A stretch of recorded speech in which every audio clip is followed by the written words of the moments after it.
welcome to the 40K Fireside podcast, where we discuss everything to do with competitive Warhammer 40K with your hosts Vic Vijay and David Gaylard.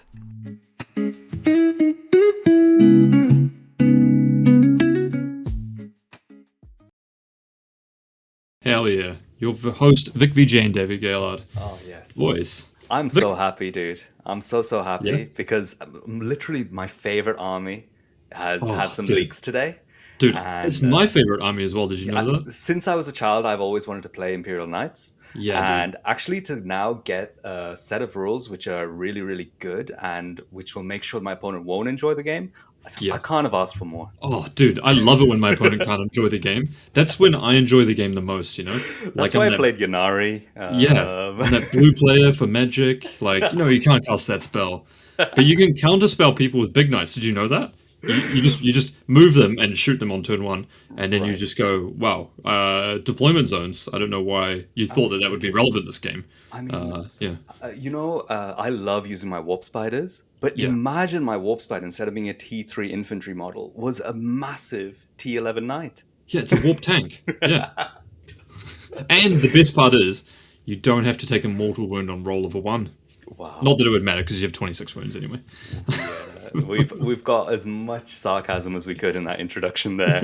But welcome back, everyone. We have got some leaks for the Imperial Knights Codex, and it was so interesting that we decided we're gonna kind of give our first takes on this. We're both here to do this one, and we have had like a quick read. Dave's like really glanced over it. Vic, actually, I'm gonna stop you right there. I have to invite you to my show because I feel like me reading through the leaks has been a bit of a meme. We had that Star Shadow one, we had a couple of other funny ones. So welcome to my show where we just read through the leaks and be an honest wargamer. We have a bit of a persona. When we run the Fireside, we try and do things very professionally, but sometimes it's good to have a bit of a cathartic moment sometimes. Don't lie to me. Even if you're the cool, calm, collected person, I know that somewhere on WhatsApp you're blowing up saying this is some fucking bullshit right here, mate. So relate in the salty, cathartic minds with us for a little. So I did send Dave like 3 or 4 things which I thought would come out to me as the strongest things in the Codex, things which I think are going to influence the meta. And, we're going to try and break it down on our initial first take. I think, disclaimer, we are not going to be absolutely perfect with this. We may get little rules wrong, and we also may get the actual analysis of what's actually strongest, maybe a little bit off. But this is gut instinct takes, and... actually, it's going to be kind of entertaining for everyone, not just the Knights players, for everyone to see this, because I think this is going to be a pretty hot topic. You know what, though? I'm going to go ahead and say we've got a big advantage because we've actually seen the Chaos Knight development, right? We saw that from leaks to practice on the table to what actually got played at WTC was very different, right? Particularly referencing Lords of Dread and then Infernal Lance actually being the strongest, right? Everyone was on one thing, and then it completely shifted to another thing. So I've got that in the back of my mind when I'm thinking, what's actually going to be the most broken thing here? Because sometimes, at least in the Chaos Knight Codex, it was the second thing that everyone thought was going to be good. And actually, the most broken thing everyone was actually like, well, it's good, but it's not insanely good. Interestingly, the transition from that Lords of Dread to Infernal Lance, a big part of it, which made it strong when you played against it, was that little bit of extra movement you got out of Infernal Lance, which I think is actually really relevant here. Cool. But where should we start, Dave? With the army rule? Yeah, army rule. So Imperial Knight's previous army rule was very good, I would say. 6 up, feel no pain, army wide. And, you kill the warlord, you get those 5 up, and then you can reroll a hit and wound roll. I mean, I think every army would... like that, it would be a top tier army rule, right? Reroll a hit or wound roll, and then 6 up, feel no pain, army wide, exceptionally good. So it'll be interesting to see if they go up and down for there. But they've changed it a little bit, obviously, on the face of things. They have. It looks really different here, and the way it kind of works, to break it down for you, is the right-hand column, the quality column, is what your army just gets all the time here. Nice. So you are going to pick one of these 3, or if you're a casual player, you're going to roll a d6 and get one. You don't get any bonuses for rolling the dice, so most of the time we're going to be sticking to picking one. Cool. And the 3 we've got there, Dave, do you want to run through them? Yeah, it looks like they've kept reroll a hit and reroll 1 wound roll. And I'm going to say this now, it's doesn't seem to be a wound roll of 1. I know there's been a lot of confusion, but reroll 1 hit roll, 1 wound roll. I mean, that's really, really good, right? I mean, you know, you're activating like Armigers potentially, it's really good, but I can see the next one is the direction you were going. Add 2 to the model's move characteristic, add 1 to advance, 1 to charge rolls. That seems exceptionally good to just have on your army all the time, right? I mean, going from move 10 to move 12, and then I believe the melee knights 14 to 16, maybe. Yeah, that's pretty good. And then +1 to charge. So effectively, you've got Infernal Lances +3 to move there when you think about it like that if you're charging. Absolutely. If you have any ability to advance and do anything, it's essentially a +3 to the move, which is Yep. quite nice, both on the little knights and which are a little faster, and the big knights who can go straight through terrain. Yeah. Every little bit of extra movement that knights get make it a little harder for the control elements of play, move blocking, controlling where knights can shoot and what they can Yeah. do, a little bit harder. And then we've got improve the model's objective control characteristic by 2 and its leadership by 1. I'm assuming you will almost never take this one because your army already excels in that direction. You will maybe in the shootout take the quality of rerolling a hit and wound roll, maybe if you're in the knight mirror matchup potentially. But most of the time you're going to be rocking +2 to move, +1 to advance and charge. I mean, even just +2 to move, +1 to advance is +3 to move if you're trying to hide a knight like on a point behind a ruin somewhere, you know, which is huge, right? If every 3 you rolled was a 6 on the advance to hide something behind a ruin, like that's quite big, right? And interestingly, I think in a lot of terrain formats, the difference between moving 10 inches with a big knight and moving 13 is quite good for getting onto objective markers from your Yes. deployment zone. Okay. So I think it is quite a relevant amount if that's the only thing. You're not actually rolling advanced rolls or doing anything else fancy Yeah. that you can. It's interesting because when you think about it, Games Workshop has designed the objective placement and the deployment zones well before designing a codex like this, right? So Yep. it's actually impossible to say in foresight, oh, actually, by the way, if it was +2 to move or versus +3 to move, it actually makes an enormous difference between whether or not you can move from your deployment zone onto an objective marker on 3 deployment zones out of 4, right? So, yeah, potentially, I think you're right there, game breaking in the sense that it can really have a huge impact, particularly for those midboards plays or turn 1 where you can deploy, etc., etc. And then we've got the deeds as well. Yeah, Which is so previously when you became honored, which is when you accomplished whatever your deed, your challenge was, usually it was killing the opponent's warlord, I think. Yep, You that was would classic. you get a buff to essentially what your quality was before, your rule was. So Yeah, instead of having a 6-up feel no pain, you would have a 5-up feel no pain across your army. yeah, Now it's a little different. You've got to pick one of these 3 deeds, and if you achieve it, I think you get 2 command points. okay. And they're a little easier to accomplish, I think.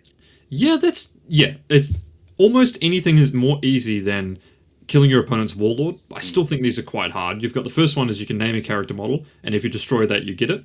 Okay, well your opponent can obviously not use that character, right? So The there's other 2 are quite easy, Dave. yeah, the other one is well, the other one's is easier. Well, it's hard not to get easier than that one. But the next one is hold more objectives at the end of your opponent's turn. So that again, your opponent has the agency to dictate that. The last one though is just purge the foe at the end of the battle round. I would assume. Done. Oh, at the end of the turn, yeah. Okay, that's quite a bit easier. Particularly if you go second. So I take it most of the time people will be playing the third one here as well. So sort of purge the foe. Here's the thing, right? If knights are getting much, much faster, one of your ways of managing that is with infiltrating, screening units, stopping them from getting where they want to get to. But you essentially automatically give them the third one on round 1 if you start looking at that as a particular option. Yes. And Oh, yeah. FYI, knights have very good stratagems. So, Yeah. this third one is the key, I think. That's one you're going to see all the time. Oh, 1 second. Oh, I read that as purge the foe and I read it, but let me just reread it It's for not everyone so purge it's the clear. foe. This deed is completed at the end of the turn, so say you go first, end of the turn, if the number of destroyed enemy units is greater than the battle round number, even if those units are subsequently returned to the battlefield. So on turn 1, you'd have to kill 2. Turn 2, you'd have to kill 3. Turn 3, you'd have to kill 4. That one is... I'm actually unsure if that's easier than the middle one, to be frank. So I think the way that the army is going to work and the level of speed in knights here is going to make it that they basically can hit anything they want, including the Okay. opponent's deployment zone, Right. which is bad, by the way, guys. That's not a good thing. And there's going to be a lot of ranting on that as we go Wait, through Vic, this you video. don't think my repulsed executioner should be able to drive through a wall into my opponent's deployment zone and shoot them on turn 1? Like, if there were 10 warp spiders carrying your repulsive execution to the opponent's deployment zone, that is the situation we're in right now.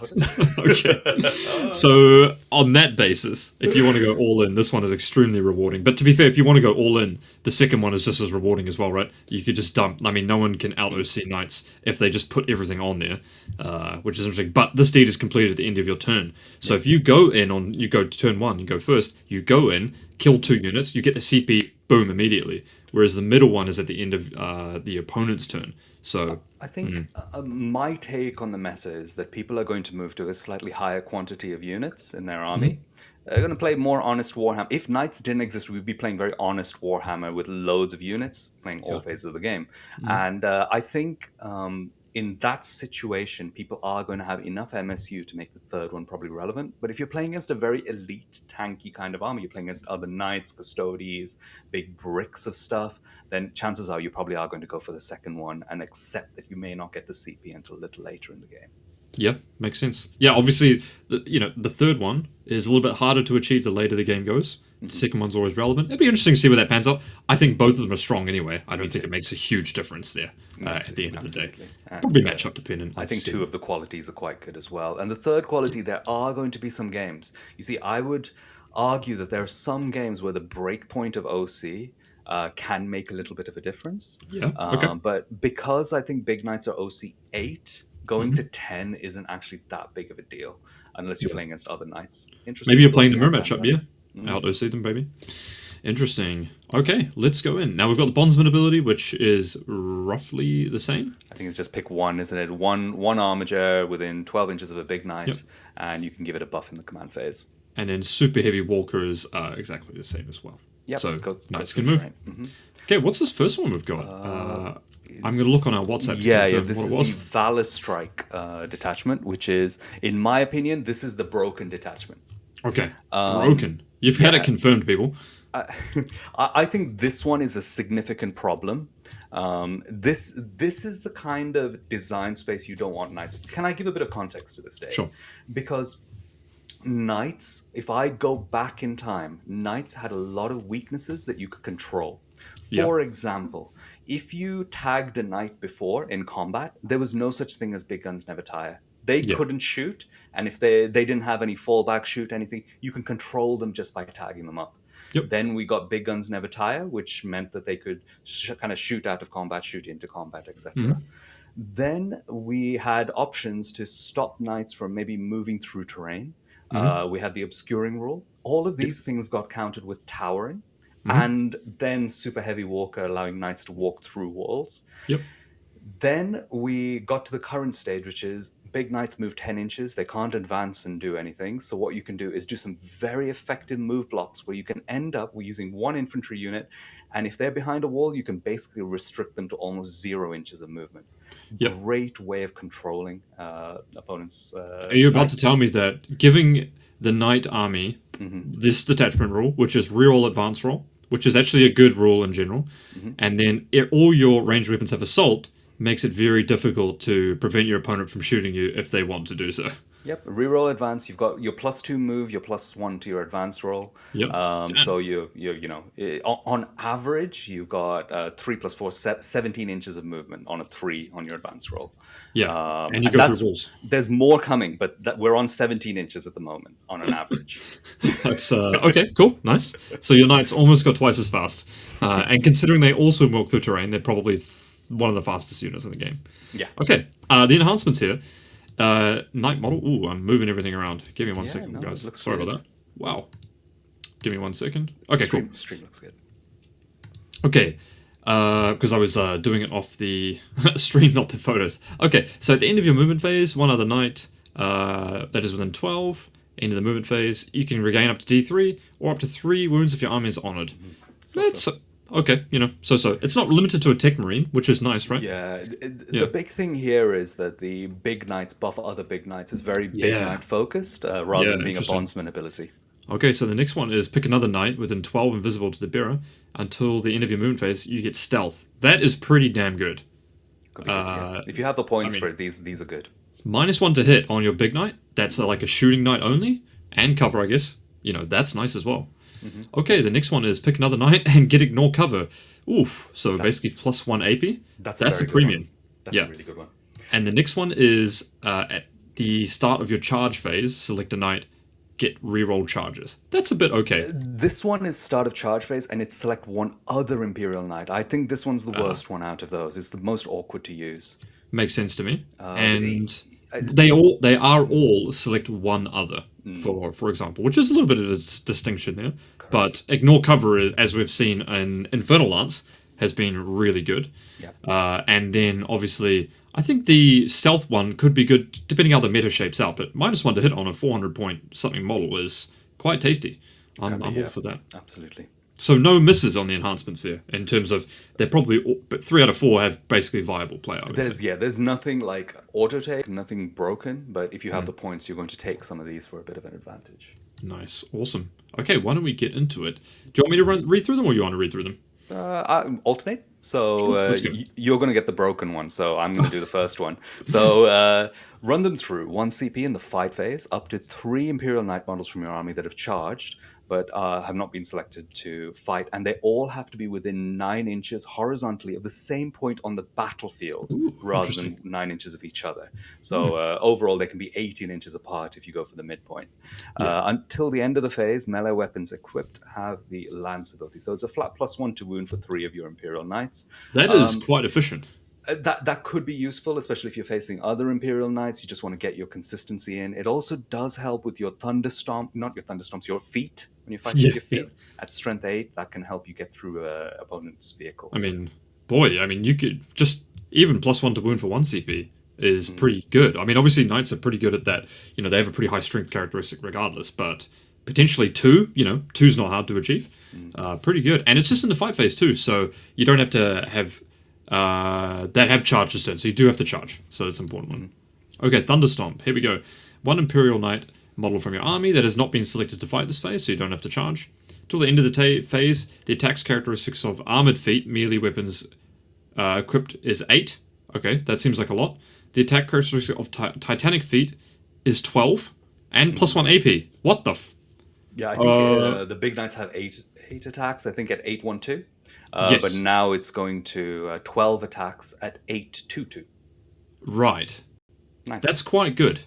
So what you're telling me is my knight that previously only had ranged shooting and some smaller feet attack now has 12 attacks at 822, which is Could be +1 to wound as well. yes. With full- That's with quite the one good. on top. Yeah. Wow. That's yeah. for 1 CP. Nice. This is And a it's solid not very strategy. situational. I think that's one of the best strats. What? I mean, they're getting Oh, better.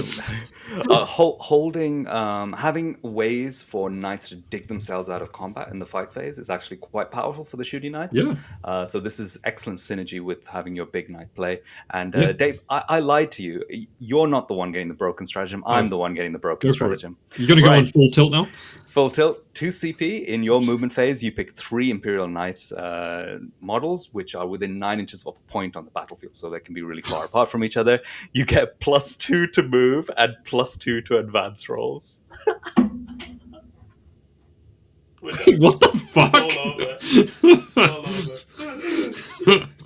Wait, what? Wait, why did they get access to stratagems that like an army would have 1 target unit can get this ability, but they get up to 3? What? All over. Oh, that's quite good. So But can you do this on turn 1? So, if you target Canis Rex as one of those 3 Oh, of knights, It's all over. so Oh, +4 because it's not inches, target right? on. It's not. No. I'm going to correct you here. Here we go. Up to 3 Imperial Knight models from your army that have not been selected to move this phase, that are each within 9 inches But horizontally it of the is same point. Do you, target. You are choosing those 3 Imperial Knight Oh, models. So as long wow. as one of them is Canis Rex, it's one Damn. CP. I know. I That know. is quite an ability. If your target was the point on the battlefield, we'd all be happy, but it's not. It's the 3 Imperial Knights. So that's another That +4. So our average is now 21, wow. going up to 24. I think if you roll a 6, and if you pivot with your model, you lose 2 inches, but you gain 3.5 inches. So Huh. That's quite good. if you're flat on with your deployment zone. So Yeah, yeah. yeah. Wow. So Not to mention the fact that you don't even have to reach their deployment zone. You just have to touch the terrain that's overhanging their deployment zone yeah. So because we're on. you have towering. So we're on a 22.5 average with our knights, right? If you Yeah. roll a 3 on the advanced roll, and remember you can re-roll the advanced roll, so the average is actually higher than that. Yeah. For you to then be able to shoot. That's you know how hard it is to deal with warp spiders that can move so fast around the board. Yeah. That is the same issue here, except you've got towering.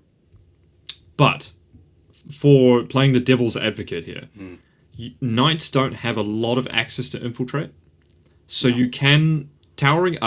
Super heavy walker doesn't let you move over enemy models, right? Yes, it does. So you can just infiltrate across the line No, and block them. it lets you move through models, not Oh, yeah. vehicles and things, but I think it lets you move through. Okay, well I'm trying check. to play devil's advocate here somehow.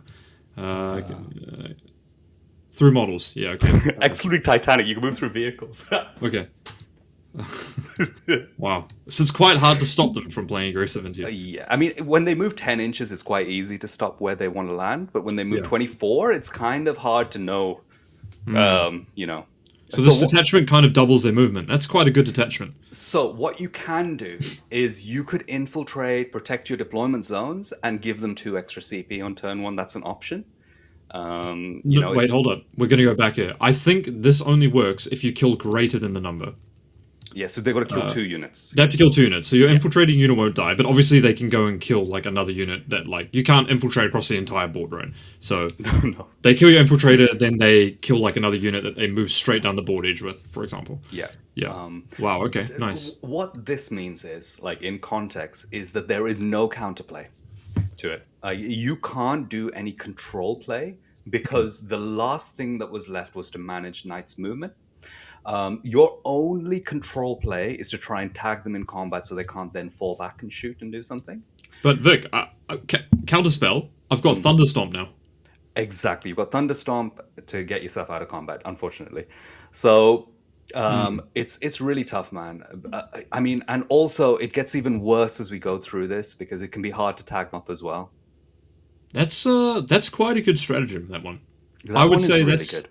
Yeah, I don't really understand the design space where they get to target like 3 models. That seems like quite good. It's okay if the buffs are rubbish.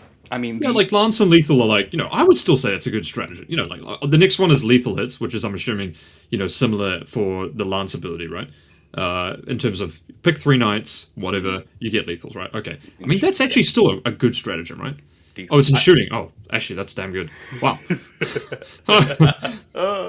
Okay, so in shooting, you get lethal hits, guys, on 3 knights, which on the battle cannon, I'm assuming is going to be quite good, or the Gatling cannon, which is where we saw an Infernal Lance have a lot of power. So, this list is kind of shaping up to really have a great, elegant approach of playing 3 Castigators with each the most optimal double Gatling cannon build, 36 pumper, and then you full tilt on turn 1 with your Canis and 2 other ones, and then you can't lethal hit as well, at least. Okay, but, Can't lethal hit, but you can give ignore cover to one of them. Later on in the game, you can do your lethal hits, ignore cover. But if you're in combination. second, you could lethal hits. Boom. Get wrecked, man.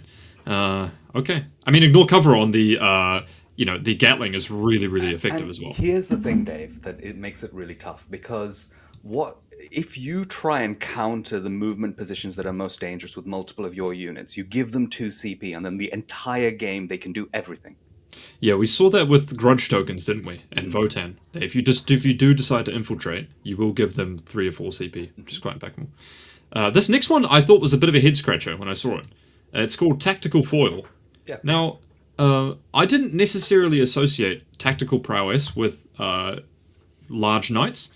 That's not really the design space I thought they fit into, but knights now have a reactive move of up to D6. And hot take here, I don't think you'll use this very much, despite it being seemingly good, because I think you're just going to spam I think genuinely, I think Thunderstomp is going to be one of the most used stratagems. I think Full Tilt will be the most impactful in the early game. Thunderstomp will be almost every single turn you'll use it, because you Thunderstomp, you're going to charge your Knight now, right? Like, you're going to charge your Castigator and Thunderstomp. 12 attacks at 822. That's, like, very, very good. They charge you. You Thunderstomp. So every battle round, you might Thunderstomp twice, which is... Okay. Doesn't leave a lot of room for tactical foil. I'm going to give you the counter argument to that. Go for it. Tactical foil existing changes the way your opponent plays, even if you don't use it. It may not trigger very much because your opponent is playing around it, maybe even when they don't need to. But I'll give you an Eldar example. For all my Eldar friends out there, the melter range for Fire Dragons is 9 inches. Oh, you a lot of the time end up bang on that 9-inch mark trying to operate there. Your opponent rolls a 1, they move out of melt range of most of your unit. You don't kill the big knight. It means you have to go within 3 inches to feel safe that you're definitely going to get your melter range on that big knight. Yeah. That is massive counterplay. So actually, this might just end up being one of the strats that you don't really use, but your opponent has to play around a lot, which is very powerful. Yeah. And to be fair, I think you probably won't have a problem getting into melter range, Vic, if they're in your deployment zone. They can move into my melter range. Absolutely. The last one we've got is rotate iron shields, which is quite interesting that they put rotate iron shields in the arguably shooting detachment, because that's like the best place for it to be. So it doesn't really seem like we've got any misses here. Lethal Hits one is actually really good. Like 1, 2, 3, 4, 5 strats that are all extremely good. Dave, do you have those images I sent you? This might be a good time. Yes, I do. For yeah. it. There we go. So what is this? Let's go for Crucible. Go for the next one. Nice. So this is Crucible UKTC, and this is the potential movement of 3 big knights if they roll average, I think, on their... no, it could be maximum on one of them and average on a couple of them, where they can kind of get to with their movement on this detachment using Full Tilt on 3 knights. Okay. Look at the position of those, Dave. Yeah, okay, counterpoint here is that if they deployed like this on turn 1, you can literally shoot them in their deployment zone, because they're deploying in the open. So if they deploy in the open and you full tilt, that's sure. But what I would say is that you could probably hide 3 in that middle ruin, or 1 in that top one, full tilt through it onto the top board edge and shoot into the deployment zone. You could easily do that. That's not even that hard. Then you could hide 2 in the middle, push 1, and they could both touch the fence line to shoot in anyway. So it's not a huge difference, mate. I think you can still achieve the same thing. I think you can deploy more intelligently than this to play for if you do go second. Just like you said there, you only need 2 knights going into your opponent's deployment zone. You don't need the 3rd knight going into their staging space, because the middle one can see down there anyway. Yeah, I mean, not to mention that the top knight, if it's on the top of the board edge, seeing in, will be able to be on the marker and shoot their deployment zone at the same time, which is quite powerful. This map, the most ironic part is that this map is Purge the Foe for UKTC. So excellent. And we have this map right here, which actually, this is the best map for playing knights on, I think, in UKTC. And look, we are talking about UKTC here, guys. We just had the diagrams for them here. I think this is done by Team England. And GW and WTC, you may say, oh, this doesn't happen on those terrain formats. It probably will, you know. There's no real stopping that. In fact, I think on GW, you could probably go on layout 1 from your home ruin into touching their home ruin on turn 1. That wouldn't surprise me. But on Search and Destroy here, you can deploy such that you can actually do this with Infernal Lance beforehand. You could go right into the corner of that ruin, touch this ruin and see into it. Now you can do that from turn 1, which is quite powerful. Yeah, now, obviously that's powerful. Here's the thing in terms of sequence of play. Because if you have 3 knights with the options to do this, I actually think in my head, the best way to play this is you choose the one best knight to go all in with. That knight goes in, removes the key target on multiple of the enemy's units, and just sits there right in the middle of their army. And then you have the follow-up threat, which your opponent will really struggle to deal with, because the second layer of knights will hit the juiciest stuff in the opponent's army, and there's no stopping it once that momentum goes. So why am I teaching knights how to play? I don't know, Dave. Am I accepting my fate here? Yeah. It's, okay, let's go to the counterpoint here, right? Someone might rightfully say, and I said this in the team chat too, I said, how many games have you lost when your opponent jammed all their knights into you on turn 1? 0. I've never lost a game like that. So, what makes the difference here, Vic? From that scenario to this one now, right? The damage output of the knights is the same, right? Yeah. Yeah. The damage output is the same, but So- you're gonna connect with like 2 to 3 knights per save, right? So here's the difference. Usually, when knights go all in, they go all in staging, not attacking you. They go into the middle of the board, sit on all the objectives. Knight players lose 99% of their games against a good player when they do that. The difference here is that they're going in and engaging and doing damage on that turn. So they have one entire full knight turn, which they can put the damage onto targets that you don't want, is the problem. That's the key difference here. And I personally think this is going to be absolutely oppressive. Interesting. I'm not sure how... Yeah, that would be pretty good against a lot of my armies I'm playing right now. That's for sure. And if you go first, if your opponent goes first, say the non-knight player goes first, they can still kind of do the same thing, right? In fact, it might even be better if you go second with knights like this, because you then get to pick and choose your battles really well, and your opponent has to consistently play around it, maybe. That's a good one. I would say that's a good detachment to play, Vic. Yeah. Yeah, it Okay. seems not too bad, eh? Yeah. So right out from the gates, we're starting with a banger. Wow. Shall we do the Knight Defender? I believe this is the Knight Defender. No, This is the Knight Defender datasheet. Let's do that one before Knight the Defender Armiger. datasheet. Okay, this is the new boy, This one. the new kid in town. Yeah. Okay, I haven't read this one. A new datasheet. Shall I run you through this datasheet, Yeah. Dave? Go. So this is a large knight. So it's not the biggest knight. It's the kind of knight crusader, that kind of level. 26 wounds T11. It's moving 10 inches, and it's got a built-in 4-up invulnerable Wow. save despite not having a shield on it. It's only against range attacks, so melee is still going to have no invulnerable save. Okay. Its rule is really interesting. It's selfless protector rule, so not the bondsman rule. That one is each time a ranged attack is allocated to an Imperial Knight's army, not model, from your army, if this knight is in the way and blocking any part of that knight, then you get a 4+ invulnerable and the benefit of cover on your knight. So it's like a free rotate ion shields if you consider this thing as a kind of a piece of terrain almost. Interesting. What? That's quite good. That's quite good. Wait, what? Yeah. Wow. I'm Okay, no that's a really good ability. That is a really good ability, and its bondsman ability is also probably the best bondsman ability, which is you pick one of your Armigers or your the punchy one, the little knight, and you get -1 to damage. Yeah, there. that's nice. I mean, that's why we saw people play the other big knight that had. There's another big knight that had this bondsman ability, right? Castell? Okay, I don't know the name of it. I'm not going to try and bullshit you. There was another -1 damage one that had another irrelevant ability. But this has two great abilities. That one was on a knight which wasn't very good, but this one has 4 good guns. Okay, wait, hold on. Okay. he can't swap any guns out, so let's just rock it from top to bottom. We've These got are all Conversion guns. Beamer. Yeah. Conversion Beamer, he's got a Votan gun that gets... Wait, what? Gets sustained hits D3, and it's 12 minus 2, 4, and it's 36-inch range. What the And you can Mate, I'm not taking bonus movement. I'm taking reroll a hit or wound roll on this bad boy. Holy! This guy's got death rays, dude.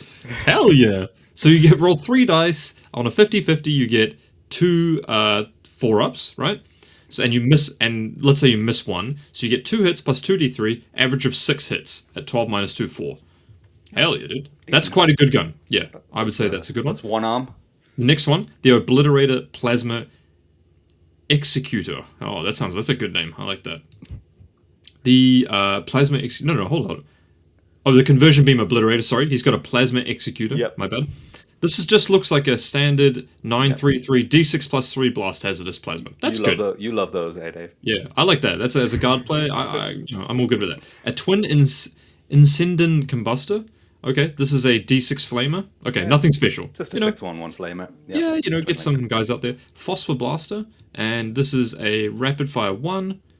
piece of junk. Oh, Okay, yeah, so he's that got one's not good. he's 3 got a big huge knights. conversion beamer and a plasma executioner, and then 2 things to maybe shoot and cut. And then he's got 12 attacks at 822 in combat. Oh, the base is only 4. Yeah, wow. 12 with the strat. Yeah, that's crazy, right? That's Yeah. that's what I thought because the despoiler had 4 attacks at 812, but like you triple your attacks. Yeah, man. 822 as well. That's nice. What?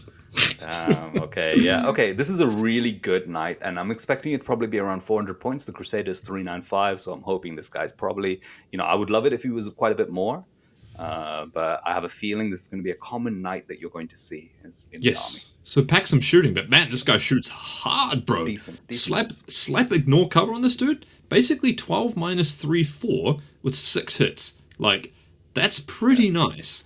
Built-in 4-up invuln, Built-in possibly 4-up, has stealth as well if he's the guy standing at the front. Dude. It's a good knight chassis for knight players, not for anyone else.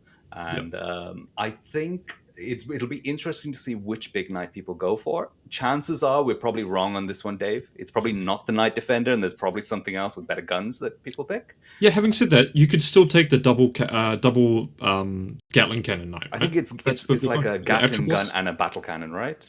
Yeah, I mean, people have generally at least in Chaos Knights, people have gravitated towards a double Gatling cannon, that was because of Infernal Lance. I don't think you can take that option in Imperial okay, cool. I think they have to go one battle cannon or something. Who knows? Oh, I have exited the thing, and well, sorry guys, I'm just so shocked. Yeah, we've got that one, and I think that one actually that knight plays really well into the Armiger detachment here. Okay. So that'd probably be where we kind of finish up this video by going through this one and seeing the alternative meta list, because I think the Armiger build could still be really good here. Nice. This is not the Armiger builder. Let me 1 second. There we go. Oh, okay. Tell me about it. No, this isn't the Armiger one either, bro. Cool. This is the Armiger one. Is it? Yeah, this is the Armiger one. Got it. So, so this one is, instead of doing one knight having the bondsman ability, you can select 3, basically. Okay. You know what? Having said that, Vic, I quite like that detachment rule. That's thematically kind of cool, you know? Armiger detachment incentivizes you to take one big knight. I think that's a win. On the design, I've wanted that for a long time, where you've incentivized to take a mix. And I think that's really that's a good direction for them to move into. Nice. Your Armigers get battle line as well in this detachment. That's cool. Decent. Nice. Mentor's Pride and Enhancement. While 2 or more Armiger models are under the effect of the Bearer's Bondsman ability, each time one of those Armiger makes an attack, reroll a hit roll of 1. That's good. Nice. So pack that on the auto cannon guys. Reroll 1s. That's nice. While 2 or more Armiger models under the effect of the Bearer's ability, get the precision. That's not huge, I would say. While 2 or more Armiger models are under the effect of the Bomb's ability, each time one of those Armiger models makes a melee attack, you can ignore any hit or wound moles. Not the worst, but like a bit situational. And this one is you can target their counter-offensive strat for 0 CP. So one thing that's interesting here, so I guess if you're playing one big knight, which you would obviously, and then you take an enhancement on that big knight, you can then, these enhancement abilities obviously affect the entire game, because you start with you bondsman in your command phase, then for the rest of the game you've got bondsman abilities, right? More or less. So real 1s is always good. It's not like an enhancement where you have to be on the point of the board and then look at something, you know what I mean? It's not situational. It's just an army-wide buff effectively, because you're talking about your bondsman ability armigers. The counter-offensive one's quite good. Just free interrupt. And a reroll hit roll of 1, I mean, that's just solid. I think. Because you can take your increased speed here, then get your reroll hit rolls of 1 with -1 damage on 3 of your baby knights. So it's kind of nice. Are you saying the defender is a good pick for this one, Vic? I think so. And he can rotate iron shields to the little guys that stand behind him. Exactly, they can all hide behind. It's very thematic. Nice. Alrighty, here we go. Okay, cool. Shall I start with this one? So, start of the fight phase, you pick 1 Armiger model from your army, or 1 Titanic. And 1 or more. Okay, got it. So you either pick 1 Armiger model from your army, or 1 Titanic model plus an Armiger that's affected by that model's bondsman ability. Cool. And you select 1 enemy unit, and then each time one of your Armiger models makes an attack that targets that enemy unit, add 1 to the hit roll. I don't understand why. I don't really know what's going on. Select 1 Armiger model from your army, or 1 Titanic model from your army, and 1 or more Armiger models affected. To the end of the phase, each time one of your Armiger models Or makes... more. That does Got not it. make sense. No, it does, because it Oh, basically, one or more. yeah, one or more. So you could have all three of the Yeah. armigers that have been affected by the bondsman ability, and they can all get +1 to hit. Nice. That's pretty good. So we're sticking with the theme of you have one stratagem that affects 3 things. That's nice. Cool. That's a banger. +1 to hit on 3 Armigers is pretty damn good. Oh, it is start of the fight phase though. So something to look out for there. Not as good as it may seem, you know, if you're planning on shooting people in the face and keeping -1 damage on the shooters, but -1 damage on the melee guys is actually really impactful as well. You know, Black Templars are coming through at the moment, a lot of damage too, and -1 damage is very good against that army. Really good in general in this meta, I think. Yeah. Okay, next one is just after an Imperial Knight Titanic has shot, that Titanic model and 1 or more Armiger models affected by the bondsman ability, select 1 enemy unit hit by those attacks until the end of the phase. Each time one of your Armiger models makes an attack against that enemy unit, +1 AP. So you've got that. I found a use fic for that Phosphor Blaster on the big guy. Shoot the Phosphor Blaster at something, then you proc this, +1 AP against that target, 3 Armigers, boom. Crack it with +1 to hit, +1 AP. Hell yeah, that's pretty good. Nice. Oh, I immediately went to the bottom part of this and saw the ability that seldom exists in Imperial Guard. I know you always get excited with it. So this is fall back and shoot with the same kind of targeting as we've had previously there. Nice. Having said that, so I'm, a little bit of a tangent here and a bit of pushback. Because this one is pretty strong, but if you lose your big knight that gives the bondsman ability, your army kind of collapses, right? Yep. So you're pretty limited in how aggressive you can play that big knight, which maybe at the end of the day is going to be one of the downfalls of this detachment if it's good, because a lot of the times the big knight does have a lot of output. So that's interesting. But having said that, fall back and shoot on 3 guys, +1 AP on 3 guys, +1 to hit is really good though. It's just going to depend how many of these guys you get into your list, to be honest. And, I always have a question mark whether if you're taking so many of the little guys, do you just not bother with the big guy and just take more little guys in a different detachment? Like the Valourstrike, you could even take it in that. All of the rules work on the Armigers as well. So yeah. Oh, yeah, that's true. Yeah, good point. But you can't full tilt and get the maximum value, man. Okay, the next one is 1 or 3. We're going to call it Rapid Fire 1. Okay, not the best, not the worst, perhaps.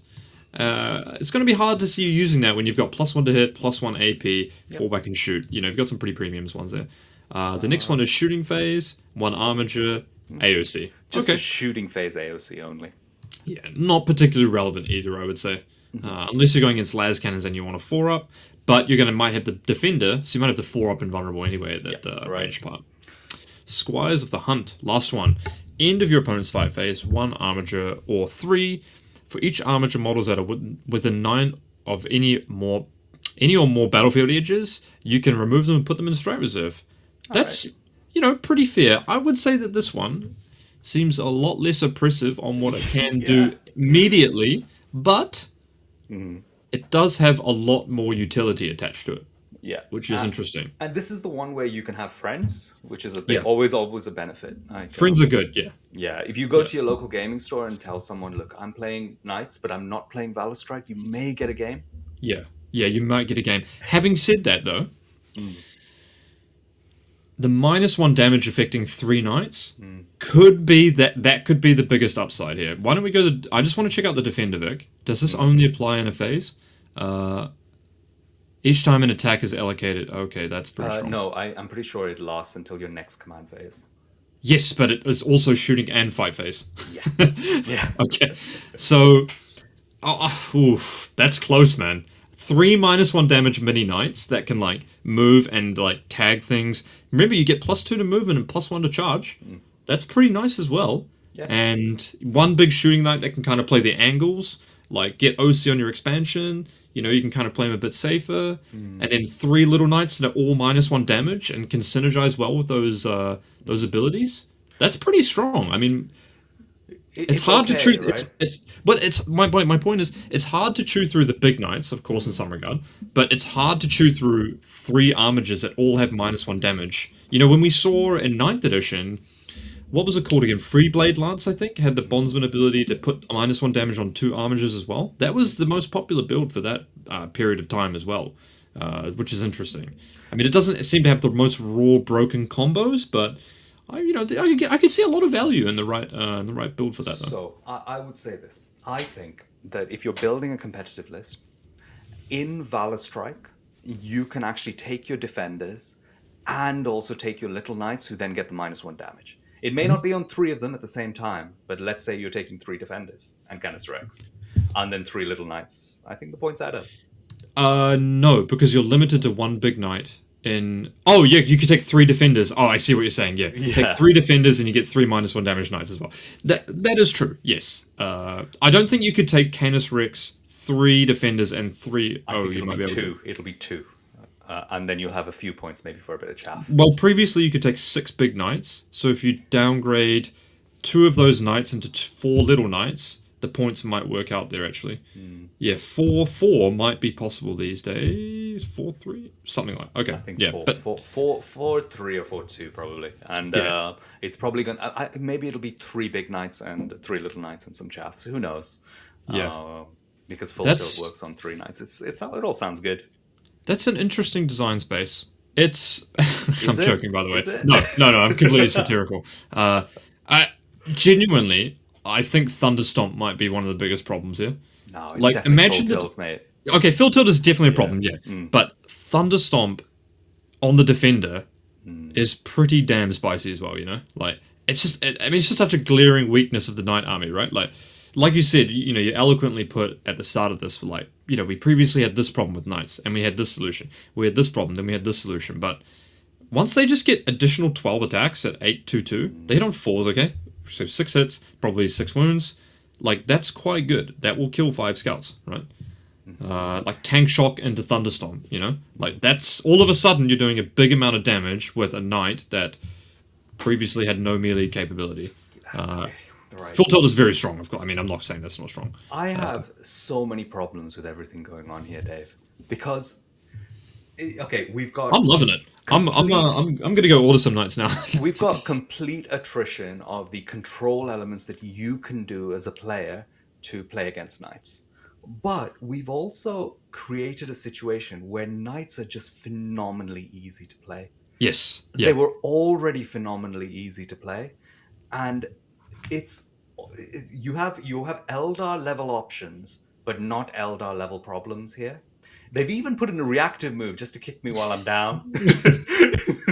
So this is really tough, and I think this is going to have an extremely negative impact on competitive 40k, casual 40k, 40k in general, people's confidence in balancing, and it will create long-term negative opinions about knights beyond what we've already seen. Because we've already seen, we've just been through the last couple of months of knights being problematic.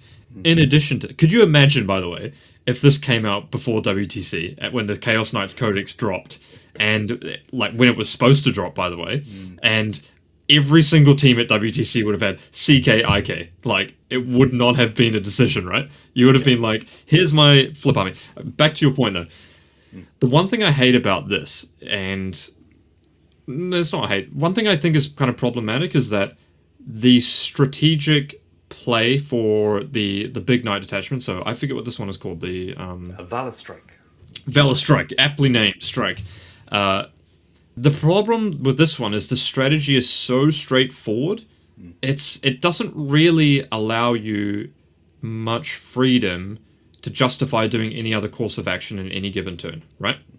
Oh, your opponent has not deployed in the back of their board where I can't see you this turn. Okay, well, just go through an example. Let's if you're the Valourstrike player, right? And your opponent's trying to deploy against you, they're going to go, well, okay, I might put some things near my deployment zone edge where you can probably go in and shoot, but if you do that, you won't get too much, right? Or you'll get a transport, maybe hopefully you won't be able to kill the contents. And then I'm going to deploy my stuff in this back ruin and back in my deployment zone, right? That's one way you could deploy against this, right? To prevent you from getting alpha struck. The problem is the big knight player will just move their knights in the midboard, and where your stuff in the backfield can't shoot them, right? Because it's deployed at the back of the board edge. And then you just lose anyway, right? Yep. So you've got that strategy, or you haven't done that, and I've gone first. Well, okay, it makes logical sense for me to just go in and shoot you, right? And then you run into this very coin flippy thing of like, a lot of games will be, I feel like you're going to hear a lot of stories where people will go, yeah, my opponent went first with knights and he rolled really well, you know? And that's actually the least interesting stories in Warhammer. It's the least fun way to play, right? Where your opponent goes, okay, I'm just going to put them there. I can see this, and I'm going to start rolling dice. And you, as the player who's playing against that, are just spending 10 minutes in this hellscape of, oh my god, I hope he misses, right? You know? And we've all been there, right? You know, oh man, I hope they have a whiff turn here. You know, like, oh my god, I really need them to whiff, you know? Which is, yeah, that's tough. It's really tough. Like, I think it's actually extremely meta skewing as well. Because not only do you need to have anti-tank, you need to have anti-tank that survives first engagement. And like if the knight player goes in, they're not just going to remove your hard anti-tank as their first priority. And then even if you try and kill them, you're not going to kill them quick enough if you have 3 big knights in your face.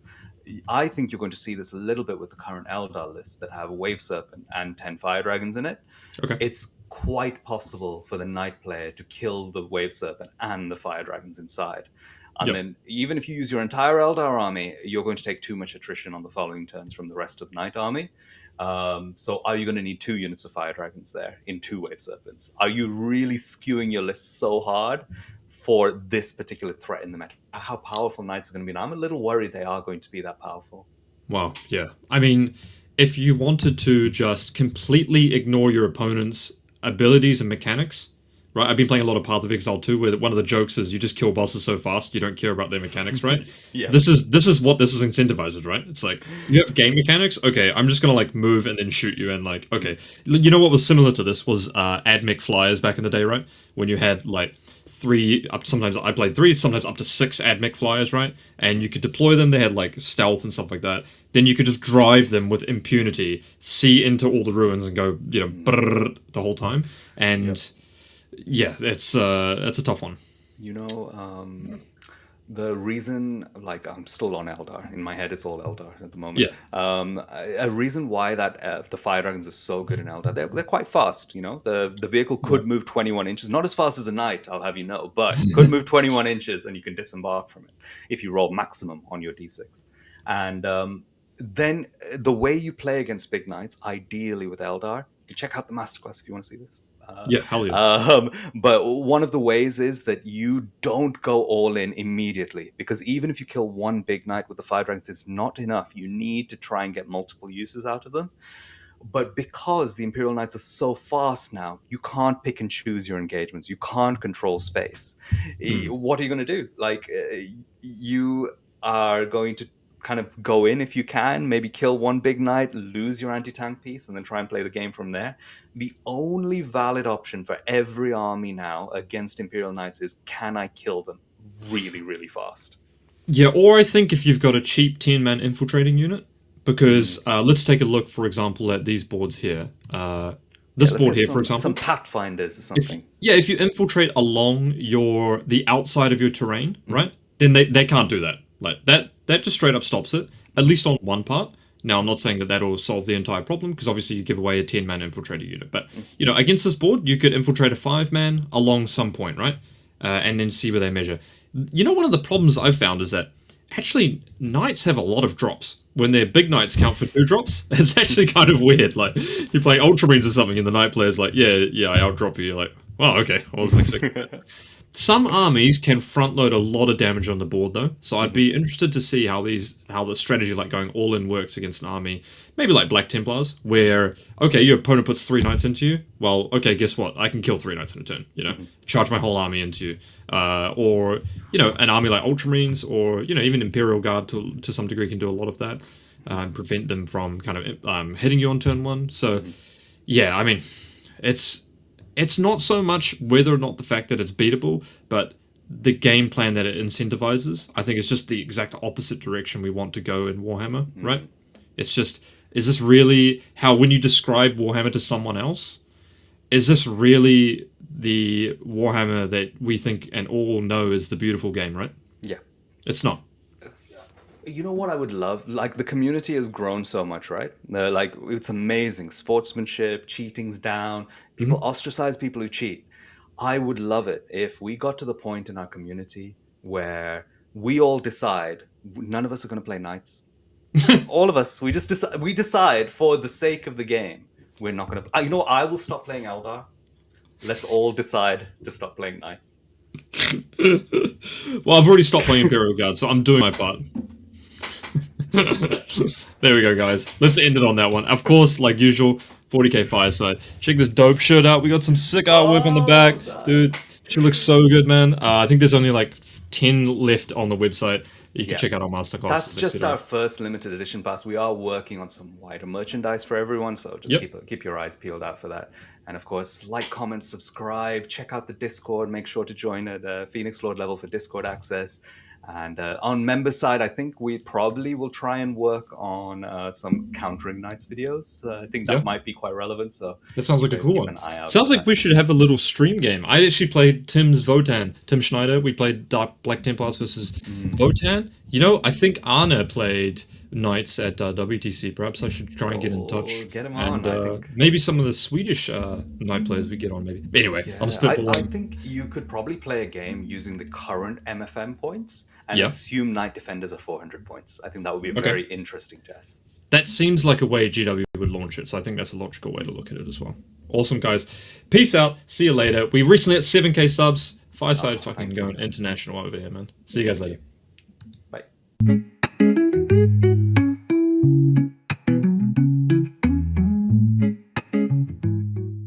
Thank you for listening to the 40K Fireside. Make sure to leave a like, subscribe, drop us a comment, check out the YouTube members area, and we look forward to seeing you again next time by the Fireside.